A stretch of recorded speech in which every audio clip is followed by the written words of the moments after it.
Welcome to the Southern U Podcast, brought to you by Darden Archery on the OKest Podcast Network, with your co-host, Matt Brock, Jeremy Ferguson, and Taylor McMurtry.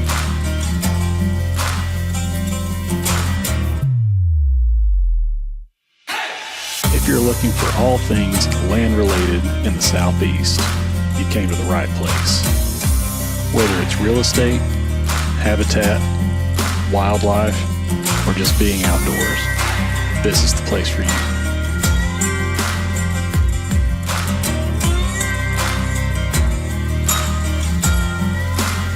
Welcome to the Southern U.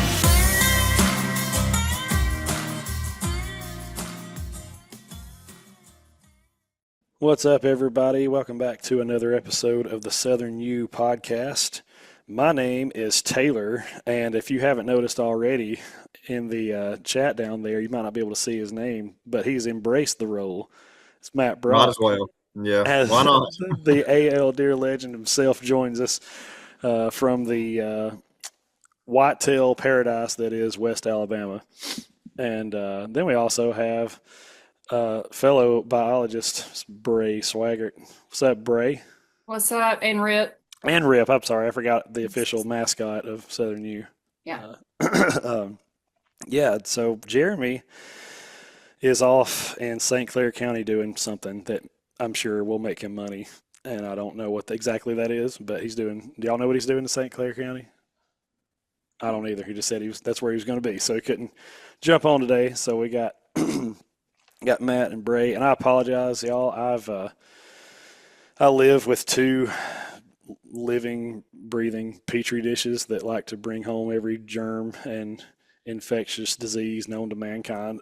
So I apologize for the way that I sound. There's just not a whole lot I can do about it. But today we are obviously I think hunting season is now open across the entire United States, but it should be across all of the Southeast. We just opened up on October the 15th, so we've had about this is the 6th day of the season now, and Mr. Brock has already caused some carnage with old Darton Sequel 33 ST2. You want to tell everybody about that? It's a fine shooting bow. Gosh, I love that thing. I've been impressed with Darton. But yeah, I've had opportunities to get out twice. Unfortunately, my first outing, I shot a doe a little bit low, did get a pass through, but I think I was just below her heart. So didn't recover her. Second outing, had a buck come in that we knew to be mature. He had been coming in pretty regularly both morning and afternoon. It's kind of hard to get in there in the mornings without spooking deer, though. So I took an afternoon, got in there Sunday afternoon. Wind was perfect. About 5:40 or so, he came slipping down the hill out of his bed. Had some white oak acorns in there, and I'd scattered a little corn in front of my camera just to kind of get him positioned in front of the camera to know who was down there. But he gave me a perfect shot, hit him a little high. Wasn't anticipating that. Really don't know why. Was not where I was aiming, but nonetheless, it spined him, knocked him down, and I was able to get another one in him while he was about 18 yards. So two does came over the hill, and so the terrain there is pretty steep, and I hate dragging deer, like hate it with a passion. And I said, "Self, don't shoot another deer down here. This is bad. You've already got one."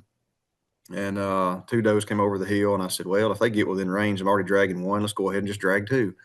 So doe comes in, gives me a shot opportunity. I drilled her, and she fell within 18 to 20 yards of the buck. So I had them both laying there together. It was a great afternoon. Absolutely love bow hunting. Love the opportunities I get out there, and to have that kind of success, within the first week is just tremendous. I'm very, very blessed and thankful. Acorns, baby.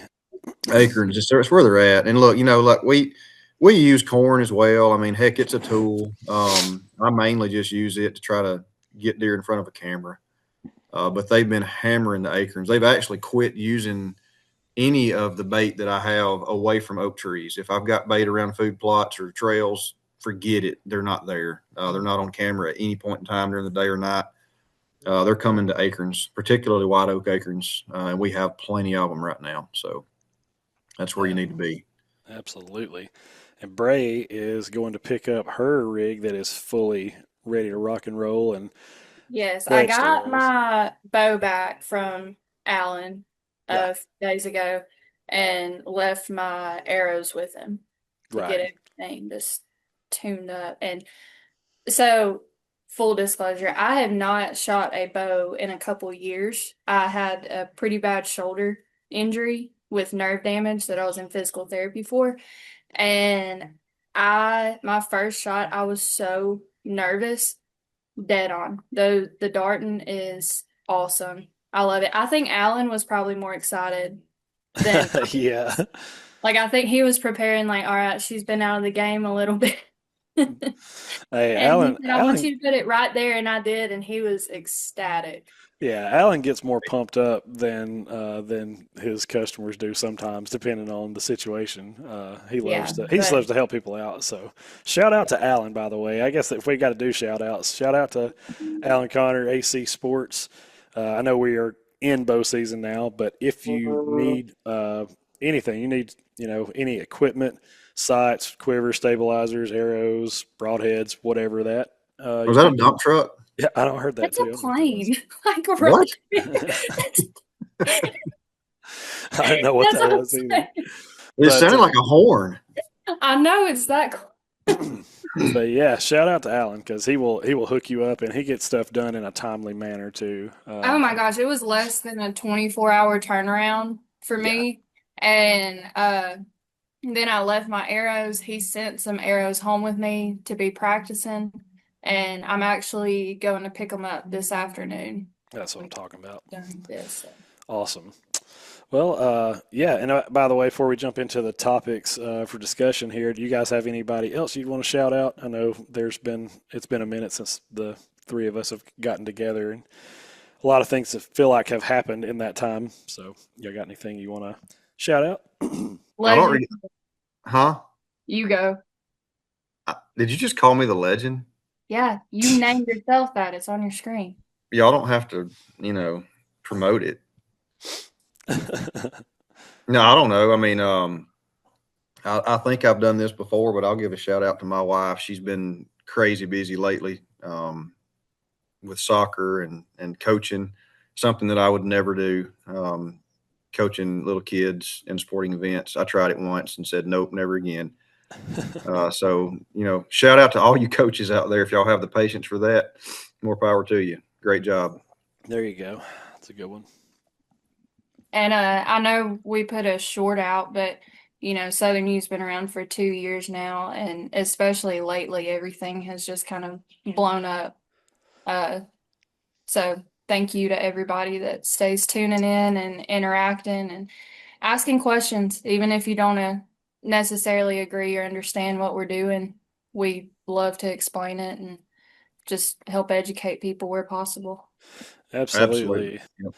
Yeah, and I mean, we do really, really thank you guys and want to remind you that you are the reason that we do this. And so we really appreciate your support. If there's something that you guys want us to cover or something that you feel like we maybe have covered, but maybe didn't cover in enough detail, or something that you want to get maybe a little bit deeper on, something like that, just shoot us a message, reach out to us on social.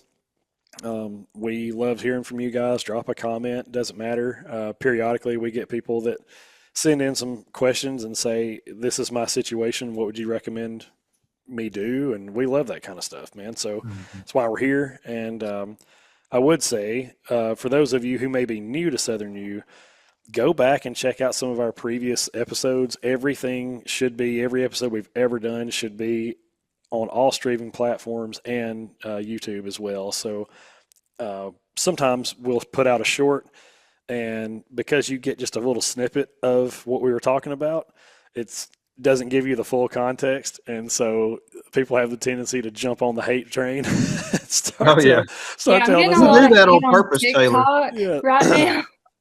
Yeah, and Yeah, so if you guys, hey, listen, we don't care. The more you talk about us, good, bad, or indifferent, the better it helps us. So, tell us how stupid we are. We don't care. I do Yeah. find it quite funny. The internet brings out such stupidity in people, and It's they can. bravery too. Yeah, It's a level of bravery that you wouldn't have face to face. Absolutely. yeah, The thing on TikTok right now is it's a very, very, very tiny clip where I was basically the full conversation was you don't have to be a millionaire to utilize your property to its full benefits. And we hmm were talking with Mark and Misty Brenner, and they understand land and utilization probably best out of anybody I've spoken to recently. Hmm. Um, and all of a sudden, that kind of meant that I had what daddy's money and a Yeah. whole Oh yeah, bunch of other stuff. And like I said earlier, my parents are going to be pissed when they find out we're rich and they had to having to work. Yep, for sure. But no, it's just a snippet. And I mean, I even if it's coming from a place of disagreement or anger or whatever, ask the questions because I hmm will be happy to answer. Everybody's happy to answer whatever questions you have because those little 30, 60-second snippets are such a small, small portion Yep. of what we talk about and what we do.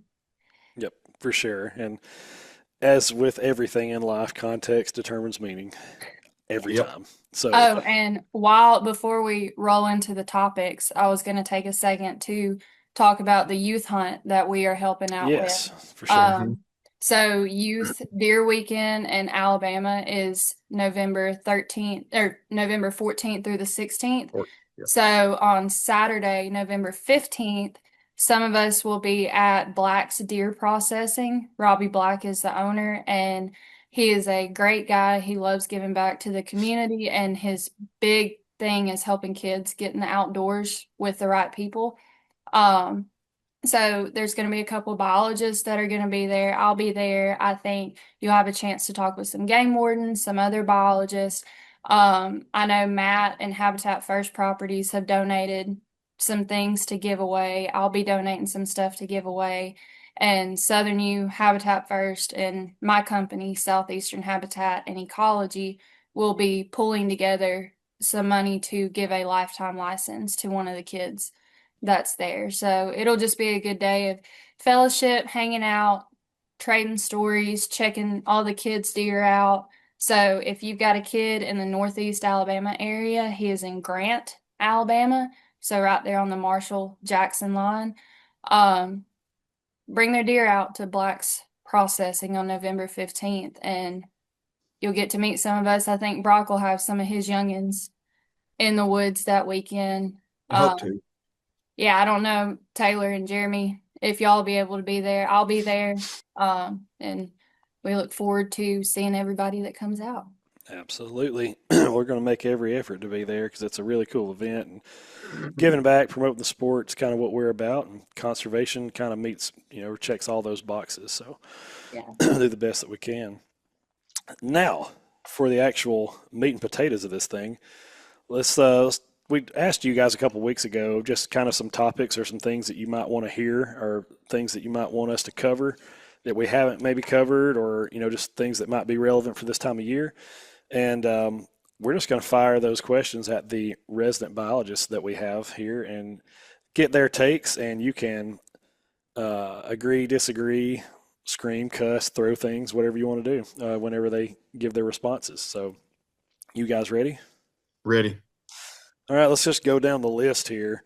First one, I know that this is not late season, we just got started, but um, Austin Hicks just asked a question and said, how to hold more deer in the late season. So I'm assuming that means how to hold more deer on your property or on your lease or something like that in late season. I realize there's a whole lot of factors and there's a lot of different variables there, but I guess just across the board in general, what is something that somebody can do to kind of help with that? Well, it Well, with, depends. Yep, we'll start everything off with our classic. It depends. do you want to go, Bray, or Mine will be short. I think we've said it just about every episode. Look at what your neighbors aren't providing and try to shoot for that. Late season, especially in Alabama, is a little unpredictable just because we have crazy ruts all over the place. But really just always be trying to provide what your neighbors can't.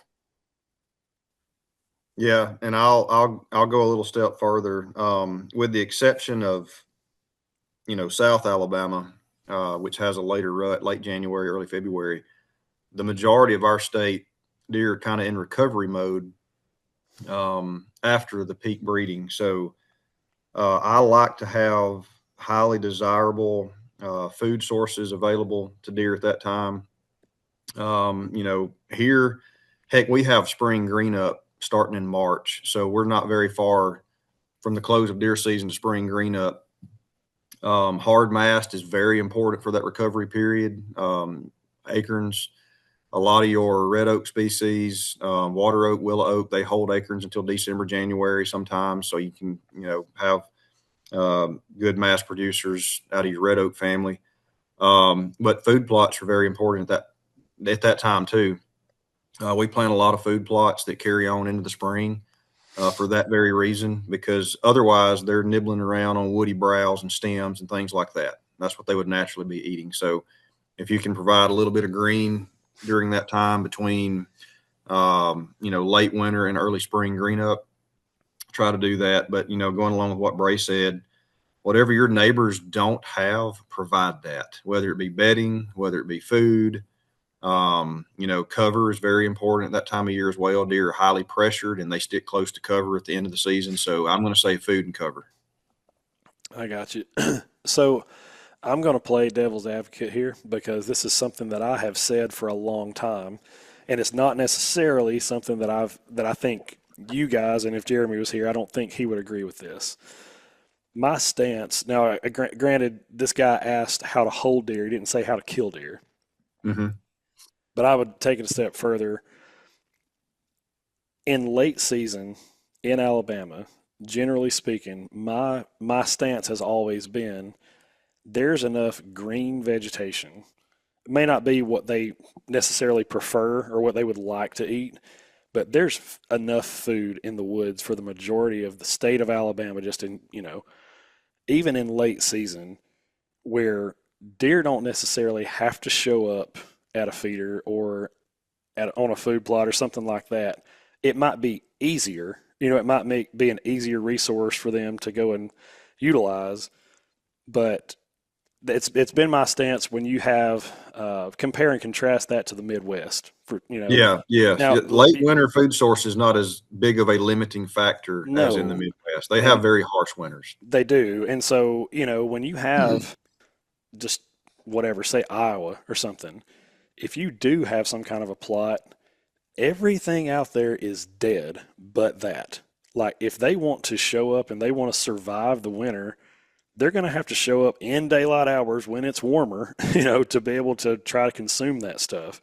And if you're there, odds are you can kill those deer. I just don't believe that that's the case in Alabama. Like they don't Hmm. have to do that. They can wait until the cover of darkness, come in and eat all they want to, and you'll never see them. So I guess my question to follow up with what he's saying there, he just said how to hold them, but I guess more about how to hunt them. Do you Well, do you guys? I mean, would you agree with that, or is it like no, you can to a absolutely degree, hunt them? yes. We have much more food availability at, peak stress periods than other parts of the country. So yes, Yes. I do agree with that 100%. Um, you know, I, One thing we didn't really touch in his question is holding deer. And I'm going to say something that might ruffle some feathers because it goes directly against a lot of the information that you will receive from some of these consultants out there. There's not a lot you can do as a small landowner to hold deer on your property, regardless of what you do. They are going to use between 3 and 900 acres. I don't care how good your habitat is. They're going to roam off your property. That'll hurt Um, people's feelings. yeah, but we've Yeah, got but so it's many true. I mean, if consultants. you look at a deer's home range, it's huge. Hmm. Yes, yes, but there's so many consultants out there, saying do these things and it'll increase your chances of holding deer. Yeah, it might keep them on your property, during periods of pressure, but there's no magic bullet to holding a deer. There's no amount of food, no attractant, no bait, no cover that you're going to put out there that's going to hold deer on your property. If you can provide less pressure, they may be more apt to use your property if properties around you are pressured highly. But you're not going to hold a deer on 50 acres that has a home range of 600 acres, and in the rut it may be 2,000 acres, 3,000 acres. Well, and what Um, you have to remember is deer at the end of the day are prey species to mhm. everything. Prey species are not going to stay in the same spot in a predictable area with predictable behavior long term. Right. So Even when you it can, comes to, go ahead. no, I was just going to say you can do, like we said, provide what the neighbors don't to make it as attractive as possible. But holding a wild animal on your property without a fence, that's tough. It's tough. It's tough. And gosh, I had a thought and I can't remember what it was. My bad. No, it's fine. It's fine. He'll think of it later, and we'll have to jump I back will. And in. I'll be like, hey guys, hold on. Let's go back for a minute. Well, yeah, that was just that's always been my pushback. Is it's like I've even heard like you and Jeremy say, people go, well, you can't kill a mature deer with his nose in a corn pile, and y'all are like, Yes, you well, yes, can. you can, Yes, and you can. I'm like, okay, I'm not saying that a mature buck doesn't make a mistake every once in a while. I'm just saying, in my experience, in the places that I have hunted in the northeast part of the state, man, like they would have to be awfully, awfully hungry. I mean, awfully hungry, and it just seems like there's more food where they don't have to take that risk. It just seems that way. Well, and one of the things that, one of my biggest arguments against a February extension in North Alabama and areas of the state that it really wasn't justified. Deer are slaves to their stomachs post rut, and there are a lot of bucks that get smoked late season over bait that otherwise would not have Right. because of those extra 10 days. And they're just extremely vulnerable to harvest at that time. Deer that don't show up on bait all season long will show up in February over bait, um, especially in areas where they have limited resources, which is typically not an issue in most of Alabama. But there's some areas with some terrible habitat, y'all. There's bad habitat all over this state. Yeah, I agree. Um, Sorry, I lost my questions here. I was trying to find them. My bad. No, I agree. I mean, there's some with terrible habitat, and especially like um, there's plenty of places to hide, I guess. Especially Mhm. like up there in the northern, Brae's super familiar with Skyline in that area where you've got incredible topography and lots of cedars and stuff like that. But deer may feel safe moving through that stuff, but in terms of food and stuff, there's Yeah. parts of that area that are just, I mean, it's just not conducive for, you know, for food long term, I guess. But No, and Mhm. I think that's, we spend a lot of time when we do consults on our maps and explaining kind of the juxtaposition of everything on your property. Did she just say juxtaposition? I did. sorry. uh, with that, like Brock's saying, at the end of the rut in Alabama, these deer are worn down. They're tired. So whatever size your property is, whether it be 40 acres or whether it be 400 acres, you can lay it out in a way that minimizes their movement to give them everything that they need. And I think that's one of the big issues we see in Alabama is you'll have these vast areas of closed canopy forest Hmm. or a mid-story that's 100% privet, and they have cover Yep. and they might bed in it, but they're having to travel so far for food that that's what we keep trying to do is break it up, provide everything close enough to where they don't have to go a mile away to search Mhm. for food. Because Right. Alabama is just a ton of closed canopy forest. It Mhm. is a whole lot of it, and we've talked about it a lot before. But trying to convince people who do own their land to cut some of that stuff and open up that canopy so that sunlight can reach the ground is sometimes that's an uphill battle. trying to convince them like you will do better by removing some of these trees rather than keeping them. And like, but that means I'm not going to have as many acorns, and that means it's like I know, Well, and which it's hard, which and a lot of times it's hard to get a timber thinning done right now. Yes. So you'll spend a lot of time, you know, helping your landowner get there to be okay with the timber harvest. And then you run into a period like we're in now where you can't get a logger.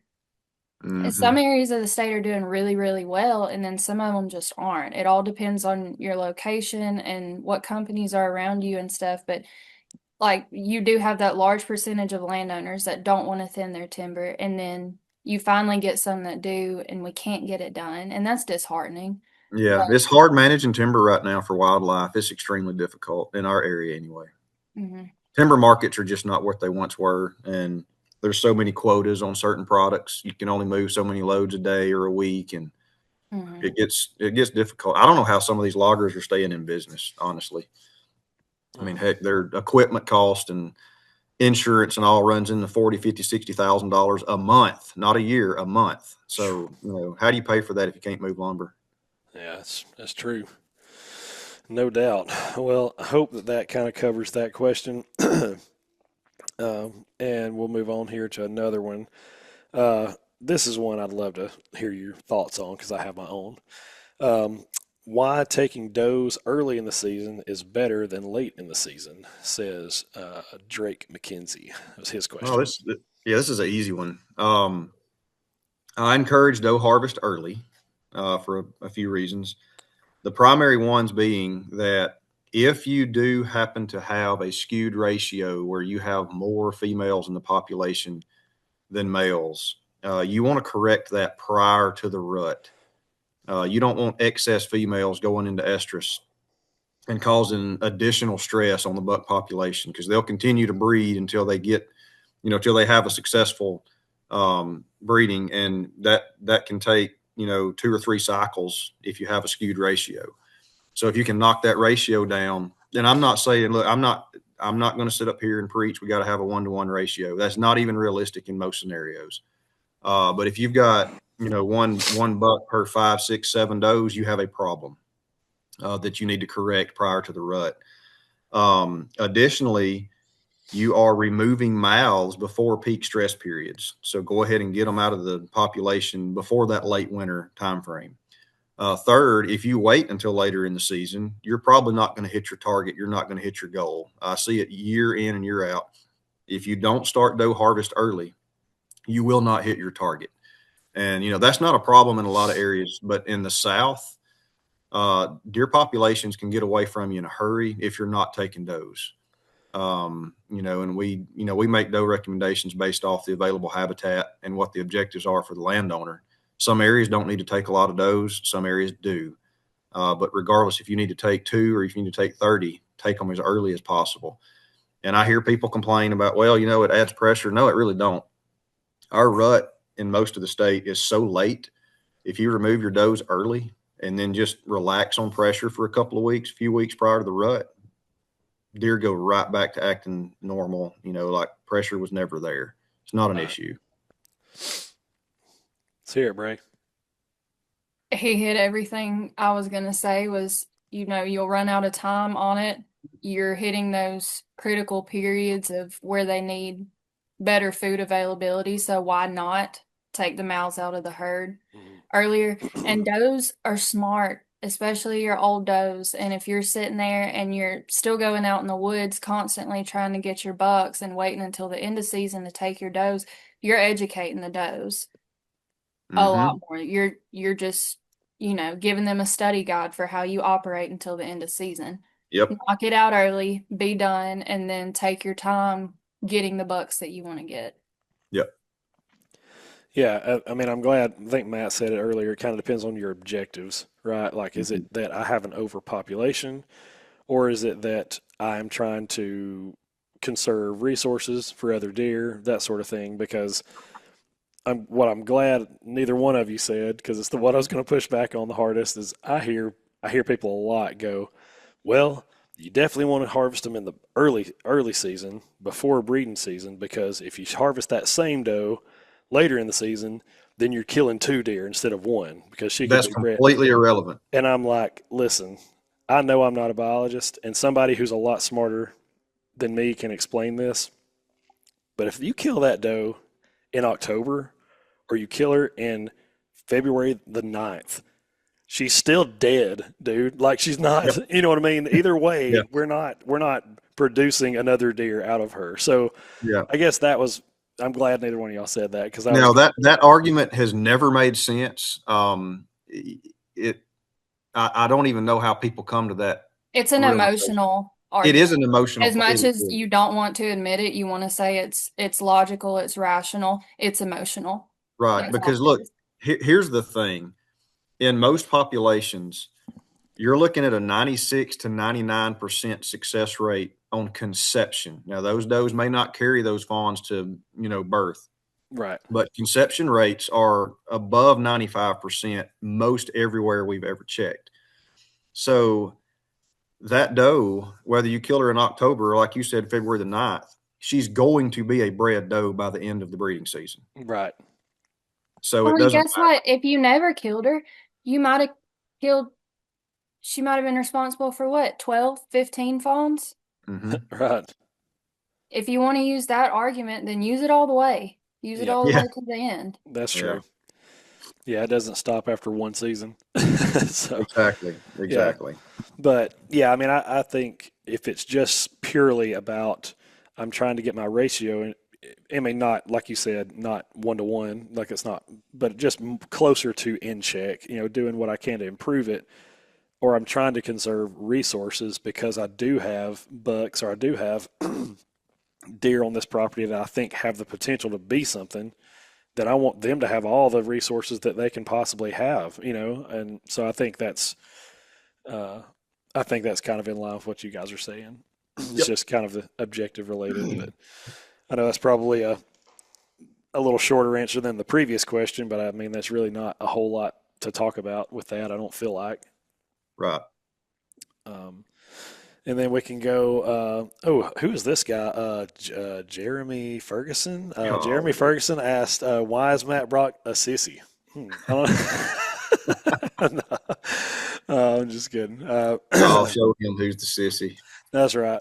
Now, At least he didn't next, say delicate flower. yes. Yeah, that's Bill Gray. Um, Next question here is from Blake Morton. Uh, he wants us to cover, I guess, dove hunting, a late season episode. So I guess, we could probably maybe dedicate an entire episode to that, but just, I'm assuming everybody gets jacked up. What he's saying is everybody's fired up about, dove season for the opener, in September, and everybody's, it's warm outside and we got football on and we're getting ready for that hunt. But there's not, I would say that the amount of dove hunting that takes place drops by 50% or more when you get to that late season dove hunt period where I'd say 90%. it may be 90. Yeah. I mean, it's a lot. I mean, like you just don't hear about a lot of people hunting beyond opening weekend, really. No, it. Okay, so I'd love to take this one. Yeah, go for it. Go ahead. So when I was still with the state, the property that I was over, we only did, when I left the property I was over, we only did youth hunts and physically disabled hunts.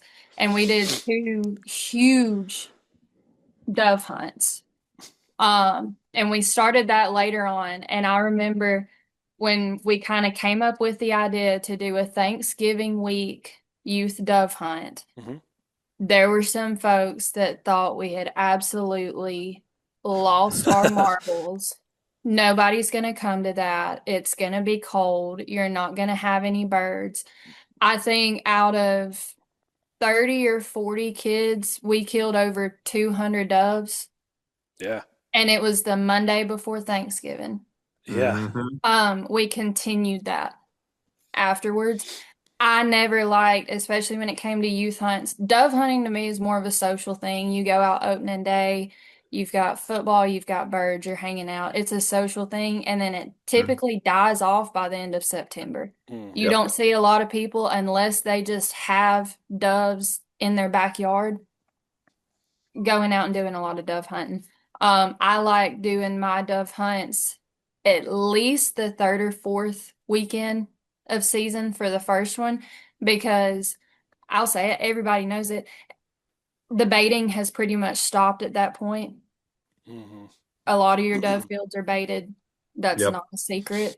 Yep. Um, a lot of it has stopped at that point because they do it for that social opening to have a Hmm. lot of birds. But those November hunts, you have all of the birds that didn't migrate when it started getting cold. So you get a ton of the resident birds. And at that point, everybody's corn has been cut, the bait is done. People aren't shooting constantly on Saturdays and Sundays like they were. They've calmed down a little bit. I love the late season hunts. Yep. I agree. Some of the best hunts I've ever had were in October. Really? Hmm. And Yep. so let me ask you this. Again, there's not a whole lot to go off of for that question, but I'm assuming he's saying, is there anything that you do differently for later in the season for those dove hunts, or is it pretty much the same recipe? Are you having to do anything to the ground? Are you planting different stuff, or is it all pretty much just is what it is? I mean, you can plant wheat all the way through November. That would be a good way. Also, harvested corn.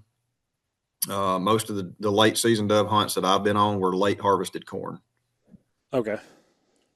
We use the same fields, but we also had the opportunity to do like a 50, 60 acre field that was, wheat, sorghum, sunflowers. Um, and so we just had that food source that sustained that long, but I have seen good luck on the late cut cornfields. Yeah, and so you can leave the sorghum and the sunflower standing until a couple of weeks before you get ready to have your hunt. You can mow that down, disc the ground, prepare the seed bed, and topsoil wheat, and you're perfectly legal. Hmm. Okay. Gotcha. Yeah, I feel like that would probably be more along the lines of what this guy may be asking is how do I make sure what can I do to attract birds but and still maintain my legal standing, I guess, make sure to do Hmm. it legally because it's a little later in the year and that might be a little different, maybe some gray area there, I guess. But Hmm. well, yeah, I mean, I think that pretty well covers that. We may revisit that later and do like an actual full-on episode on that, I guess, but at least a good discussion on it. I don't think that I have ever hunted beyond opening weekend that I can remember. Do you know how nice it is for it to not be 110 Oh Yeah. degrees? gosh, yeah, I bet that would be nice. Go hunting in a sweatshirt. Yeah. Yeah, yeah, that's true. Most of the It's time, so much better. trade in the sunscreen for a sweatshirt because it's Yep. usually blazing hot and bugs and stuff too. This next question came through Facebook, and this is got Jacob Poston. I hope I'm saying your name right, but he sends stuff to us all the time, so we really appreciate that. But um, let's see. As I know it's random, but I've got an interesting topic for the show. How to help your deer herd when you can't plant food plots due to the fields being used for agriculture. Majority of the property that I hunt is farmland rented out for agriculture. So one year they could have corn, peanuts, soybeans, etc. planted, but he's not able to actually plant food plots, I guess, for that. So maybe you have a situation like that. I know that certain parts of the southeast are heavy ag, and some of it's really not at all. It's mainly cattle pasture or timber or pine plantation, whatever. So for those type people there, I know just out of I guess out of my own experience, I did not realize Cherokee County, which is here in northeast Alabama, there's a lot of ag that takes place in Cherokee that I was just unaware of. I mean, Yep. Jeremy and I took a trip over there for a listing that he had, and it was just like on the way to that property, it was like, dude, this looks like the Midwest. Like this, I mean, there's just so much. There's corn everywhere over here. There's beans everywhere over here, and so I guess I could see where maybe you lease property like that, and you just don't have the luxury of planting and stuff. What can you do? Brae, you want to take it? I'll start it off. This is where that edge habitat that we talk about all the time really, really, really comes into play. Hmm. If you're gonna have those large ag fields, you've got to have something that the deer are gonna feel safe coming into because they're coming into the wide open. When I was on the WMA, we actually had farm contracts with local farmers. And what that was there were areas of the WMAs that farmers could utilize to plant their crops. The only stipulations on there were it had to be crops that benefit wildlife. So it was typically your corn, soybeans, and wheat. And they had to leave a certain percentage standing. I I think it was 25%, but honestly, if you can hit somewhere between that 10 and 25% and break it up, Mm-hmm. like kind of leave your strips or leave it around the edge or something like that, that'll be beneficial. And then they had to have it was 30 to 60 feet of edge habitat. So when we're talking about edge habitat, where your timber ends, Hmm. you are not planting all the way up to where that forest starts. You are leaving 30 to 60 feet of area that's going to grow up, and that's where you see your beauty berries, your blackberries, your native forbs, your bunch grasses, a lot of that shrubby Hmm. cover that also provides food. Um, with that edge habitat, that is one of the easiest things that you can maintain as Mm-hmm. a landowner, property manager, hunter. If you're able to manipulate the land, that is one of the easiest things you can maintain. You can hit it with a fall disking before the first frost. You can maintain it with fire. So if you're burning those timber stands, include that edge habitat in there, especially those fall fires, because that's where we're knocking out that grassy component and bringing back more forbs. So that is just one of those things that really, really, really attracts. Obviously, they're attracted to ag land anyways, Sure. but that's something that's going to keep them around, keep them close. Not holding them. We can't hold them for too long, but it's Mm-hmm. very attractive to them. Yep. Legend. I mean, I was just going to agree that, breaking that ag ground up, if you can talk the farmer into leaving some strips of standing crop, um, or taking some of the least productive ground that he's putting seed and fertilizer on and not getting very much return out of it, Hmm. leaving it in native vegetation, the strips that she's talking about along the edges of the fields, 30 to 60 feet, maybe having some strips throughout the property that kind of dissect the property that give deer travel routes that they feel safe in during daylight hours. But yeah, I think she covered that pretty well. I mean, let me ask this. Is there a scenario where, like, maybe this guy has this ground leased and he has the hunting rights to it, but property owner or leaseholder says, sorry, we're not gonna allow you to burn, or we're not gonna allow you to disc, or we're not gonna allow you to do anything. Like, sorry, that's not what you have the right to do. Are you just, I mean, does that happen? Or, Oh yeah, look, you're at the mercy of the landowner. If you're a leaseholder or have permission, you can only do what they allow you to do. yeah, And I would never recommend somebody doing something that goes against the landowner's wishes. So yeah, I mean, if they tell you you can't, I've got a farmer out here. I don't want you planting food plots in his fields, even after he harvests. I don't want you doing any prescribed fire because of liability reasons or whatever the case may be. That's just what you have to deal with. And right, if that were me, unless it was an ideal location, I'd be finding somewhere else to hunt. yeah, sure. Yeah, I mean, most even like timber, leases and stuff like that will usually still let you plant a food plot or something. You know what I mean? Most of the Hmm. time, but um, I know fire is a huge no-no. That's stuff that Oh yeah. there's just too much risk involved with that. But anyways, hopefully, Well, and Brock, that made me think of we did that site visit. That was what, like 1,000 acres of leased property. Yeah. And after we talked with them, gave them our site summary and kind of why we think you should do this, how it needs to be done, how you follow up, and what results you should see, they actually were able to get that landowner on board. okay, Yeah. gotcha. Yeah. It took a professional in the field explaining the benefits of certain management practices, including fire, for Hmm. them to agree, hey, that's not a bad idea, because the professional recommended it. I can get behind it. Well, and I would think too that some of those practices whether, say the landowner has all this property that they use to farm, or that they use if it's a timber stand, if it's pine plantation, like, yeah, we want to do this stuff to improve our opportunities for wildlife, but as the landowner, this is just going to make your property more valuable, or it's going to Hmm. make this property better. So it's like that is what probably can sway them to go, okay, well, yeah, sure, I know you want to kill more turkeys and, bigger deer and more turkeys or whatever, but this ups the value of my property. Okay, I can get behind that. Yeah.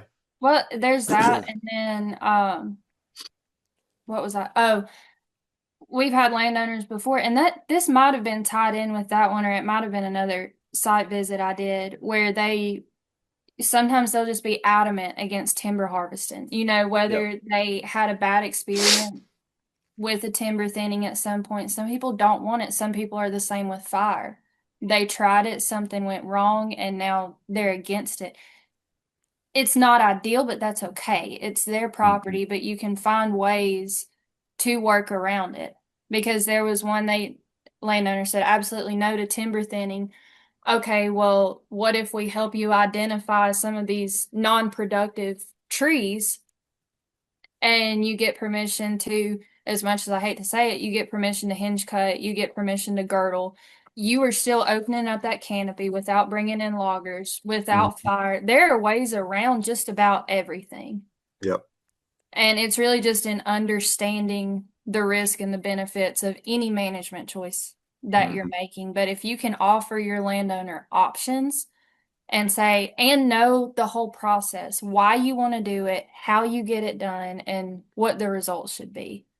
Because if you just come in there and say, hey, I want to set your place on fire so I can Right. have better deer hunting, they're probably going to say no. Yep. Gotcha. Well, yeah, hopefully that helps answer that one. Um, got another one here. It looks like we may have actually responded to this guy. Scott Willoughby asked us a question, and someone responded to it, but I think it'd be good for us to talk about too, because this probably makes up the majority of our listeners, I would imagine. Is I have a good 10-acre tract that I hunt in northeast Georgia, mainly hardwoods, but also a lot of sweet gum. My question is, would it help it out to bring better habitat for the deer and turkeys? Um, we are surrounded by by planted pines that get burned off pretty regularly. Would it help my oaks to thin out all the sweet gum? So I feel like that's a kind of a no-brainer, but you guys kind of give us your reasons as to why that's probably a good idea. Yeah. I mean, I think I may have responded. Did I respond to that question? Someone did. I don't know if it was you or Jeremy, but somebody Yeah, I think did. I did. And I mean, it sounds like to me from what he described, he's got pretty good understory management occurring around him. Yes, that's right. So, he's got good habitat on the adjacent properties. And if it's all pine timber, one thing that they're not going to have is good, mass production, especially in a year like we're having right now. Hmm. So yeah, anything he can do to promote mass production and open that stand up a little bit, let those oaks crown out, produce more mass, and actually he could probably improve the bedding habitat on that property as well. Even on 10 acres, I don't know that I'd treat the full 10, but he may want to take a quarter acre here and a half acre here and put some little bedding areas in there where he removes quite a few of the trees chemically or mechanically, and have some little bedding areas in there as well. Gotcha. I'm in the same boat. I mean, I'm assuming these are mature sweet gums. If it's just sweet gum saplings, burn it like we Right. all. But no, it's 10 acres. You typically say to get more sunlight on the ground to make a significant improvement, you want to open up the canopy more than 50%. Hmm. Um, that's a lot of work on Yeah. Yeah, it 10 is. acres. But especially if you're surrounded by good ground, put those bedding areas in, just pick some spots to open it up. And then, And as you open it up, your acorn production's going to go up. Your trees are going to grow. And if you don't want to treat the full 10, if you've got a small block, select some of the best acorn producing trees and just remove competition around those trees within 30 feet and then go find another one. And that way you're just treating it's almost like a shotgun approach. You're not treating the full 10 acres, but you're treating something within the 10 acres just about everywhere. You can just select certain trees and say, hey, I'm going to remove competition off this tree.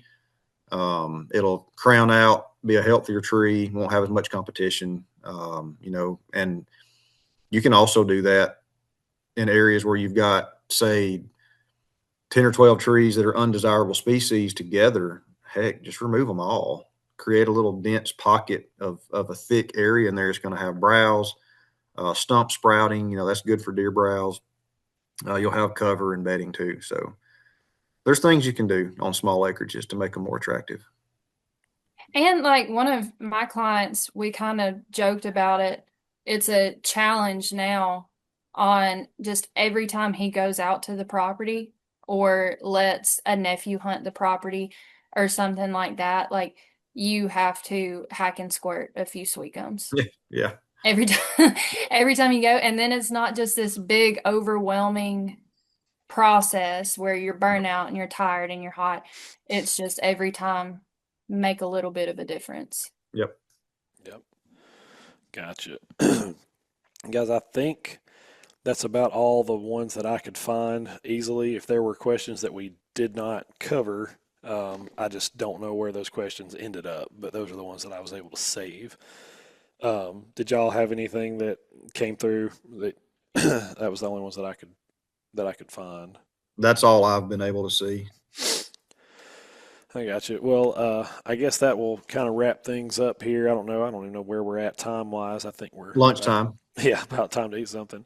Um, but yeah, just guys, again, hopefully that helps. Please continue to send questions our way, and if there's topics you want us to discuss, let us know because we don't want to. It's not an echo chamber. We don't like hearing ourselves talk and always agreeing with ourselves and whatever. We love to discuss things, and these guys that do it for a living can back up their claims with data and can explain why they do what they do, not just because that's what granddaddy said or or whatever, but because it happens to be the best way of doing things. So send their questions on, send your criticisms, whatever. We're big boys and big girls, and we can handle it. So anything you guys got want to leave them with? Go forth and prosper. Stick an arrow through something this week. That's right. It's bow season, y'all. Just bow season. Go hunt. Take off work. Go fling some arrows. The best time of the year. I love early seasons. Y'all have heard me say it a lot. I'd rather hunt early season than the rut any day of the week. I love it. Oh, and people don't understand that, but my gosh, I have spent, let's see, I don't know, I've been hunting since I was 9. But you really kind of go out on your own. I guess in my mid-teens, I was really hunting by myself without help or assistance. And for 25, 30 years now, man, it's like I'd rather take October the 15th or November the 5th in Alabama, way before our rut, and hunt those 2.5 weeks than anything else available all season long. Yep, I There's agree. nothing like it. Nothing like it. I love it. Deer are not on edge. They're eating on acorns and they're just relaxed, doing deer stuff, acting the way Yep. deer are supposed to act. And if you can figure out which tree is hot, then you got a chance. I think man. all of them in Alabama are. Yeah, That's right true. now, every tree is hot.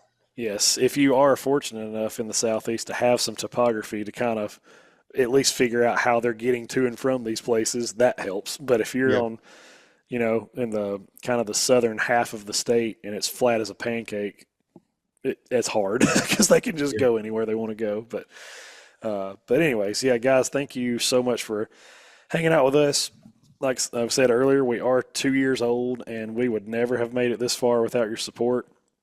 Never would have dreamed that people would actually ask us for input and consults and our opinions and that sort of stuff. So it's really, really cool, and we're tickled to death to be able to do that for you. So if you haven't already, please subscribe, like, share, grab a link. I don't care if it's Spotify or Apple Podcast, YouTube. Share a link with one of your hunting buddies or with somebody that you know, and share it out there to us or to your friends and family and stuff. We really appreciate it on Facebook, especially. We've kind of hit our little growth spurt, which is really cool.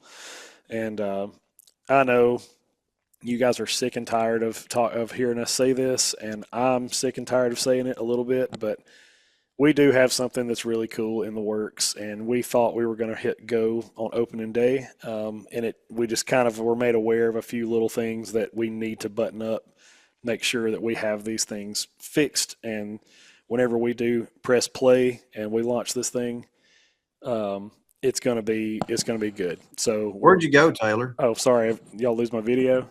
Yeah. Yeah. Oh sorry. Well, my camera probably died. At least you can still hear me.